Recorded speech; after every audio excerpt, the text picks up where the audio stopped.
사무엘상 8장 4절로 9절의 말씀을 가지고 문제가 생겼을 때라는 제목으로 이 시간 하나님의 말씀을 함께 나누고자 합니다. 인생은 흔히 문제의 연속이다라는 말이 있습니다. 사람들이 살아가는 곳에는 항상 문제가 있기 마련이죠. 문제 없는 가정이 없고요. 문제 없는 직장이 없고 심지어 문제 없는 교회도 없습니다. 성경에 나오는 믿음의 사람들을 봐도 그의 인생들 가운데 감당하기 힘든 그 문제들을 만나게 되었던 것을 보게 됩니다. 예를 들어 볼까요? 아브라함이 100세 때 아들 이삭을 얻게 되었죠. 얼마나 기뻤을까요?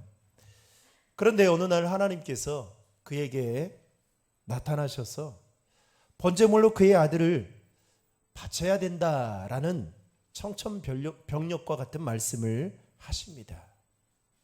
그때 아브라함에게는 그 하나님의 음성이 기쁨으로 들리기보다는 자신의 인생의 큰 문제라고 여겨졌을 것입니다. 그리고 우리는 그 사건의 이후에 아브라함이 어떻게 행동했는지를 잘 알고 있죠. 또한 요셉과 같은 경우에는 형들의 미움을 받아 노예로 팔려가는 아픔을 겪게 됩니다. 아마 요셉에게 있어서 평생 그는 그 어렸을 때의 상처가 트라우마로 남았을 것입니다. 게다가 요셉은 보디발의 아내의 모함으로 인해서 누명을 쓰고 옥에 갇히게 되는 인생의 큰 어려움의 문제를 만나게 되죠. 다윗도 자신이 충성을 다해 섬겼던 사울 왕이 어느 날 돌변을 해서 그를 죽이려고 합니다. 그때 다윗이 광야로 도망을 가게 되는데 그 도망자의 삶을 무려 10년 넘게, 즉 생존하기 위해 몸부림쳐야만 하는 그 인생의 최대의 어려운 문제를 그는 만나게 됩니다. 오늘 우리가 읽었던 본문의 말씀 역시도 이스라엘 백성들이 지도자로 인해서 어려운 상황에 처하게 되는 문제가 있었던 것을 보게 됩니다. 당시 사무엘 선지자에게는 요엘과 아비야라는 두 아들이 있었습니다. 이 요엘과 아비야의 이름의 뜻은, 요엘은 여호와는 하나님이시다 라는 뜻을 가지고 있고요, 아비야는 여호와는 나의 아버지시다 라는 뜻을 가지고 있을 정도로 사무엘은 요엘과 아비야 이 두 아들이 아마도 믿음으로 잘 성장해 주기를, 여호와는 하나님이시고 여호와는 너희의 아버지시다 라는 이 믿음을 가지고 살아갔으면 하는 그 간절한 마음을 가지고 이와 같이 이름을 아마 짓지 않았을까, 이렇게 생각해 보게 됩니다. 그리고 사무엘이 나이가 많아지자 이제 그 두 아들이 이스라엘의 사사가 됩니다. 그래서 브엘세바에서 이제 사사로서의 역할을 하게 되는데, 문제는 사무엘 선지자의 두 아들이 요엘과 아비야가 자신의 아버지 사무엘과는 전혀 다른 길을 걸어갔다라는 것입니다.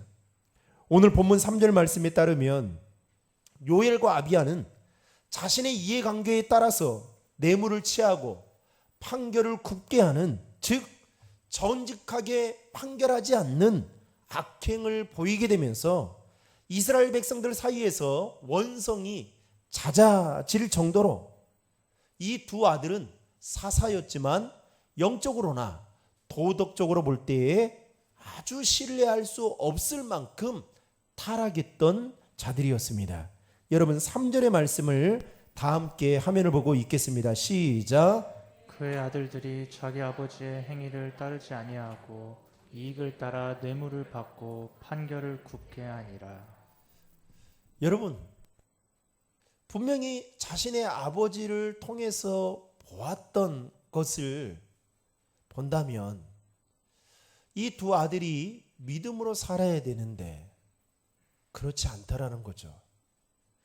이러한 상황 속에서 이스라엘 대표의 장로들이 남아에 있는 사무엘을 찾아가서 뭐라고 말하냐면 우리는 도저히 당신의 두 아들인 요엘과 아비야의 지도를 더 이상은 받을 수 없습니다 라고 말을 합니다. 어찌 보면 당연한 행동이라 볼 수 있겠죠. 그러면서 이스라엘 백성의 장로들이 사무엘 선지자에게 갑자기 한 가지 요구를 합니다. 그 요구는 바로 우리도 다른 나라들과 똑같이 왕을 세워 달라는 것이었습니다. 여러분 5절의 말씀을 다 함께 읽겠습니다. 그에게 이르되 보소서 당신은 늙고 당신의 아들들은 당신의 행위를 따르지 아니하나 모든 나라와 같이 우리에게 왕을 세워 우리를 다스리게 하소서 한지라. 아멘.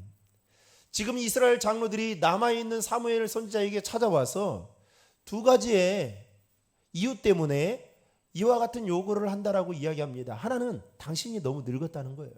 즉 이 말은 곧 총기가 없다라는 거죠.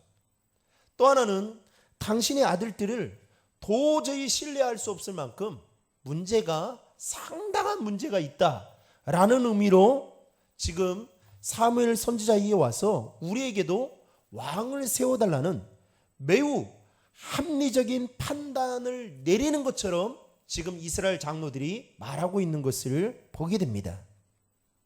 그런데 여러분, 우리가 이스라엘 역사를 잘 알고 있지만 사실은 지금까지 이스라엘을 통치하신 분이 사무엘 선지자가 아니라 누굽니까? 사무엘 선지자를 도구로 사용하신 하나님이셨다라는 겁니다. 그런데 이스라엘 장로들은 눈에 보이는 그 현상을 가지고 현상 뒤에 계시는 그 하나님을 바라보지 못하고 사무엘이 늙고 그의 아들들도 타락할 만큼 신뢰할 수 없으니까 이제는 이 모든 것들이 체계적이지 못한 낡은 제도 때문이다라고 생각을 하고 이 제도를 개선할 수 있는 유일한 대안은 바로 왕정제도, 즉 왕을 세우는 일이다라고 이스라엘 장로들이 서로 이야기를 나누고 결정을 내려서 지금 누구에게 찾아갑니까? 사무엘에게 찾아가서 이와 같은 말을 하고 있다라는 겁니다. 그런데 이 말을 듣는 사무엘 선지자가 순간 버림받는 심정이 들었던 겁니다. 그래서 그는 하나님께 그 문제를 놓고 기도를 하게 되죠. 기도를 하자 하나님께서 사무엘 선지자에게 이스라엘 장로들이 왕정 제도를 요구하는 그 숨겨진 의도를 사무엘 선지자에게 가르쳐 줍니다. 그 말씀이 7절에 나오는데요.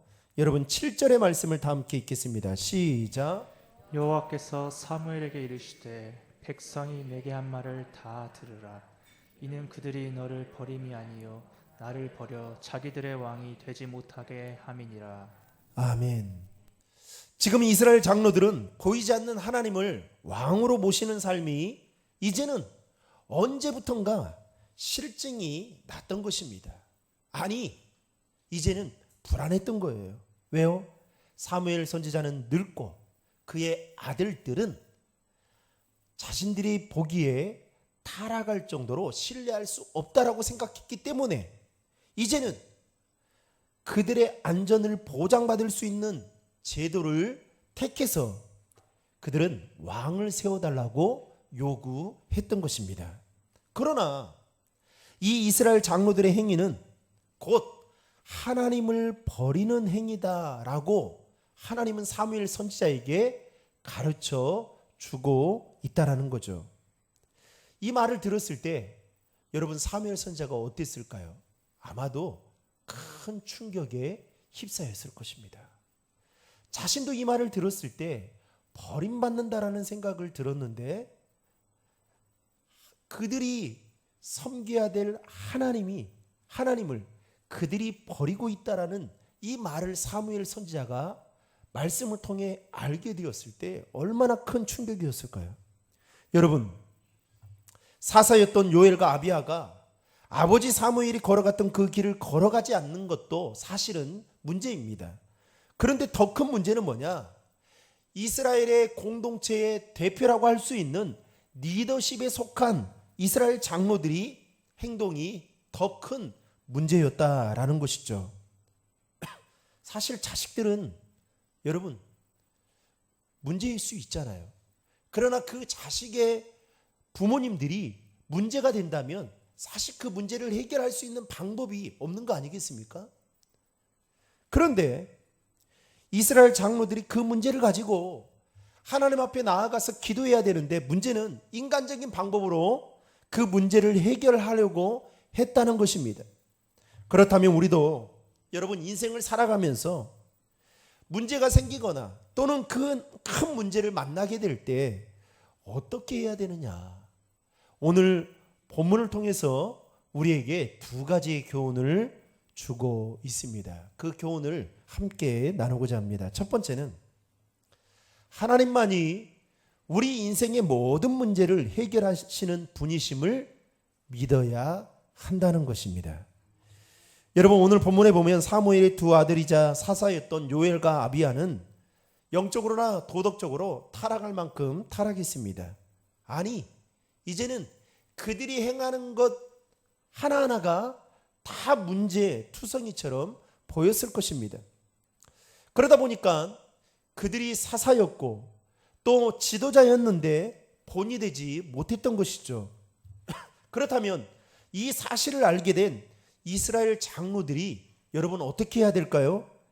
믿음 있는 사람들이라면 하나님을 믿는 사람이라면 그 문제를 하나님께 가지고 나아가야 되는 게 당연한 이치이고 순리이겠죠. 그런데 이스라엘 장로들은 그렇게 하지 않고 누구를 찾아갑니까? 사무엘을 찾아가서 우리를 위해 왕을 세워달라는 즉 인간적인 방법으로 그 문제를 해결하려고 했던 것을 보게 됩니다.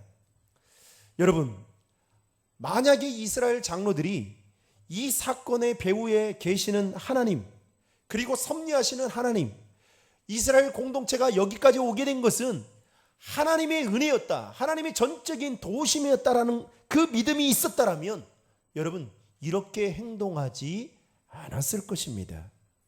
결국 그들의 행동은 하나님을 버리는 하나님을 거부하는 행동이었다라고 보고 18절 말씀에 보면 앞으로 그들이 하나님께 부르짖는다고 해도 절대로 응답하지 않겠다라는 하나님의 단호한 의지가 섞인 말씀을 하고 계시는데요. 여러분 18절의 말씀을 다 함께 읽겠습니다. 시작. 그날에 너희는 너희가 택한 왕으로 말미암아 부르짖되 그날의 여호와께서 너희에게 응답하지 아니하시리라 하니. 하나님이 그 행동을 보고 너희들이 나를 거부했으니까 나도 너희들의 부르짖는 간구에 응답하지 않겠다 라고 말씀하십니다. 더 나아가서 여러분 오늘 본문 다음으로 나오는 11절부터 17절까지 말씀을 보면 하나님께서 사무엘 선지자에게 왕의 제도가 생기게 되면 반드시 이런 일들이 일어나게 될 텐데 너희들 괜찮겠느냐 라는 의미로 말씀을 하시는데 여러분 11절부터 17절까지 말씀을 보면 그 내용들이 하나도 좋은 내용이 나오지 않고 있습니다. 크게 네 가지로 말씀하고 있는데요. 첫 번째는 너희 아들들을 왕의 제도가 생기게 되면 너희 아들들을 데려다가 병과 말을 다루는 일을 시키게 될 거고 그리고 병과 앞에서 달리는 즉 군사 훈련을 받게 될 것이다 라고 말씀합니다. 두 번째는 왕의 밭을 너희들이 갈게 될 것이고 또 추수를 하게 될 것이고 심지어는 병거와 그리고 병거의 제구를 만드는 즉 전쟁을 준비하기 위해 무기를 만드는 일들을 하게 될 것이다 라는 말씀을 하고 계십니다. 그리고 세 번째는 너희의 딸들을 취해서 아들들은 그 전쟁에 끌려가서 무기를 만든다면 너희 딸들은 요리와 떡을 굽게 할 것이고 그리고 열심히 농사했던 것들을 모조리 다 거두어들여서 왕의 관리들과 신하들에게 바치게 될 것이다 라고 말씀합니다. 그리고 마지막 네 번째는 너희가 너희들이 그토록 원했던 왕의 종이 될 것이다 라고 말씀합니다. 하나도 너희들이 요구하는 그 왕정제도를 통해서 너희들의 삶에 유익이 되는 것이 하나도 없다라는 것을 하나님은 사무엘 선지자에게 말씀하고 있습니다. 그런데 여러분, 놀라운 사실은 이스라엘 백성들이 이와 같은 사무엘 선지자의 말씀을 듣고 그러면 어떻게 해야 되겠어요? 죄송합니다, 오판했습니다. 아니, 우리는 왕을 세우면 조금 나을 거라고 생각했는데 정말 착각했습니다. 이렇게 믿음으로 반응하는 게 믿음 있는 사람들의 모습 아니겠습니까? 그런데 놀랍게도 사무엘 선지자의 말을 들은 이스라엘 백성들이 어떻게 반응하느냐? 그 말을 거부하고 왕이 필요하다라고 이스라엘 장로들과 똑같이 말했다는 사실입니다. 영적으로 완전히 무감각한 상태에 처하게 된 것입니다. 여러분, 19절의 말씀을 다 함께 읽겠습니다. 시작. 백성이 사무엘의 말 듣기를 거절하여 이르되 아니로소이다. 우리도 우리 왕이 있어야 하리니. 여러분, 이스라엘 장로들을 보거나 이스라엘 백성들을 보거나 심지어 사무엘의 두 아들을 보거나 정말 문제는 너무 많지만 그 문제를 해결할 만한 그 영적인 믿음이 이들에게는 하나도 없었던 것을 보게 됩니다. 사랑하는 성도 여러분, 혹시 지금 여러분에게 여러분의 인생 가운데 커다란 산과 같은 문제들이 있지는 않습니까? 혹시 여러분은 그 문제를 어떻게 해결해 가기를 원하십니까? 하나님은 우리 인생의 모든 문제를 해결하시는 분이심을 믿으시길 바랍니다. 그렇다면 우리 인생의 모든 문제를 해결해 주시는 하나님께 우리는 어떻게 해야 하는 걸까요? 여러분, 다윗의 인생을 보면 다윗도 참 인생의 오점을 남길 만한 그러한 좋지 않은 모습을 보일 때가 있었죠. 그런데 다윗이 참 잘했던 것 중에 하나가 뭐였냐면 그는 매 순간순간마다 하나님께 묻고 또 물었다는 사실입니다.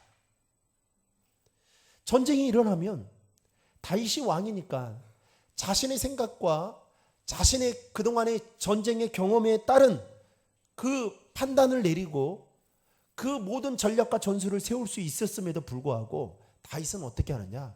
하나님께 물어요.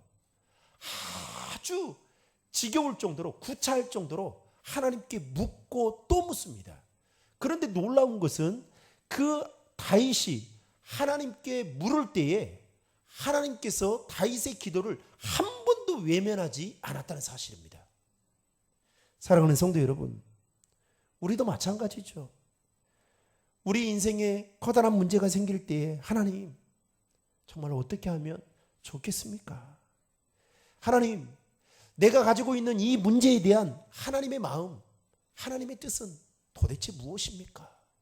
라고 물어야 되죠. 그래야 어떻게 해요? 하나님이 응답해 주신다는 사실입니다.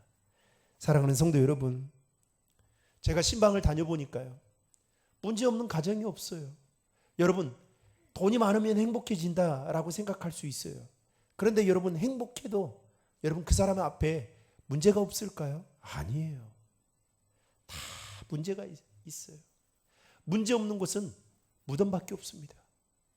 그런데 여러분, 인생의 문제 앞에 저와 여러분들이 서게 될 때에 우리가 예수를 믿는다고 하지만 우리의 인생의 문제가 되시는, 문제의 해결자 되시는 하나님을 믿는다고 하면서도 문제는 뭐냐?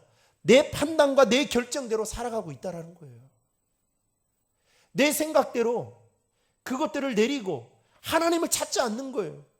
하나님을 묻지 않는 거예요. 요한복음 16장에 보면 너희가 나에게 묻지 않는다라고 말하고 있어요. 24절에 보면.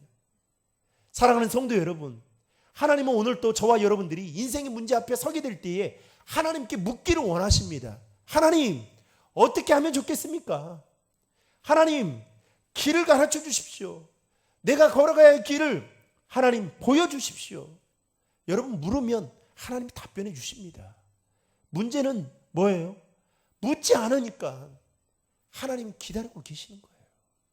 사랑하는 성도 여러분, 바라건대 우리 인생의 모든 문제를 해결해 주시는 그 하나님께 기도로 묻고 행동하는 저와 여러분이 될 수 있기를 주님의 이름으로 축원합니다. 마지막 두 번째로, 하나님은 우리가 인생의 문제를 어떻게 풀어가는지 주목해서 보신다는 것입니다. 앞에서도 언급한 바와 같이 요엘과 아비야는 영적으로나 도덕적으로 타락할 때 이스라엘 장로들이라도 하나님께 바로 서서 그 문제를 가지고 하나님께 나아갔어야 했는데 오히려 그들은 사무엘에게 찾아와서 왕을 세워달라고 요구했습니다. 심지어 사무엘 선지자가 그 말을 듣고 왕의 제도가 이렇게 생기게 되면 이와 같은 일들이 일어나게 될 것이다. 근데 그 내용들이 하나같이 좋지 않은 내용들이었습니다. 그런데 이스라엘 백성들조차도 사무엘 선지자의 말을 귀담아 듣지 않고 오히려 똑같이 왕을 세워달라고 요구했습니다. 한마디로 인간적인 방법을 가지고 그 문제를 해결하려고 안간힘을 썼던 것입니다. 이 모든 과정을 하나님은 다 눈여겨보고 계셨던 거예요. 여러분, 앞에서 말씀을 드렸지만 하나님께서 아브라함에게 그의 아들 이삭을 주시지 않았습니까? 여러분, 정말 아브라함이 몸보심을 잘하고 막 한약재를 먹고 그래서 몸을 잘 만들어 가지고 여러분 이삭을 얻게 된 걸까요? 아니에요. 하나님이 태문을 열어서 그 가정에 100세가 될 때에 이삭을 선물로 주셨습니다. 그런데 하나님께서 어느 날 바치라는 거예요. 저 기가 막힌 일 아니겠습니까, 여러분? 저도 우리 세 자녀가 있는데 저도 목회자이긴 하지만 우리 세 자녀를 사모로 그리고 목회자로 걸어가게 해라. 그러면 인간적인 생각으로는 도시락 싸고 말릴 거예요. 차라리 목사님을 잘 섬기는 평신도 사역자가 되라. 전 지금도 그 마음이에요. 그런데 얼마나 그건 기가 막혀요. 번제물로 바치라고 하니. 그런데 여러분, 하나님이 그 말씀을 하고 난 이후에 여러분 아브라함의 행동을 보면 정말 기가 막힙니다. 아브라함이 어떻게 하는지 아세요? 잠을 자고요. 그리고 두 사안을 데리고 가서 번제로 바쳐야 되는데 번제로 바칠 만한 재물이 안 보이는 거예요. 그 사안이 이상한 거예요. 그리고 이삭을 데리고 가는데 이삭도 이상한 거예요. 왜요? 그동안 번제를 바치는 아버지의 모습을 봤는데 뭔가 이상하다라는 생각을 가진 거예요. 그때 혈기왕성한 이 이삭이 뭔가 이상하다 생각하고 뿌리칠 수 있는 거 아니겠어요?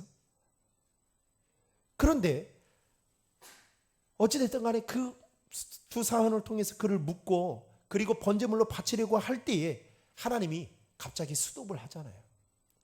그러니까 하나님이 그 모든 과정을 다 지켜보고 계신 거예요. 그러면서 뭐라고 말씀하느냐? 이제야 네가 나를 경외하는 줄을 아노라. 사랑하는 성도 여러분, 오늘 이 모든 과정을 지켜보시는 하나님이 사무엘 선지자에게 뭐라고 말씀하셨냐면 22절 말씀을 화면을 보고 같이 읽겠습니다. 시작. 여호와께서 사무엘에게 이르시되 그들의 말을 들어 왕을 세우라 하시니 사무엘이 이스라엘 사람들에게 이르되 너희는 각기 성읍으로 돌아가라 하니라. 겉으로 보면 이스라엘 장로들이나 백성들이 하나님과의 대결에서 마치 이긴 것처럼 보여집니다. 그러나 실제로는 그렇지 않았죠. 하나님은 22절의 말씀은 어떤 의미로 말씀하신 거냐? 하나님은 그들이 어떻게 되든 상관없이 그냥 내버려둬라. 여러분, 자녀들이 부모님한테 정말 합당하지 않는 요구를 할 때 있잖아요. 근데 말을 하잖아요. 이건 진짜 아니다. 이거는 내가 다 들어줄 수 있는데 이것만은 진짜 아니다. 너 너무한 거 아니냐 라고 하는데 계속 징징대면서 해달라는 거예요. 그러면 어떻게 합니까? 그래, 자식이 이길 부모는 없다라고. 그래, 그래 네가 알아서 해라. 그러면 그러고 나서 나중에 자녀들이 깨닫고 와서 뭐라고 합니까? 엄마 아빠 그때 죄송했어요. 이 지금 하나님이 이렇게 말씀하고 있는 거예요. 야, 그들이 요구하는 거 그냥 다 들어줘. 어떻게 되든 상관없어. 다 들어줘. 사랑하는 성도 여러분, 우리가 인생의 문제를 만날 때 하나님은 우리가 그것을 어떻게 풀어가는지 여러분 눈여겨 주목해서 보신다는 사실을 기억하시고, 바라건대 인생의 문제 앞에 설 때에 하나님의 방법대로 풀어갈 수 있는 믿음의 사람들이 되기를 주님의 이름으로 축복합니다. 말씀을 맺고자 합니다. 사랑하는 신도림 중앙의 성도 여러분, 저와 여러분이 매 순간 인생의 문제를 만나게 될 것입니다. 그때 이스라엘 장로들과 백성들처럼 인간적인 방법으로 그 문제를 해결하려고 하기보다는 인생의 모든 문제를 해결해 주시는 분이 바로 하나님이심을 믿고 그 하나님께 그 문제를 가지고 나아가 기도하게 될 때에 하나님께서 우리의 기도를 들으시고 좋게, 여러분 하나님은 진짜 좋으신 분이셔요. 네, 좋으신 분이셔요.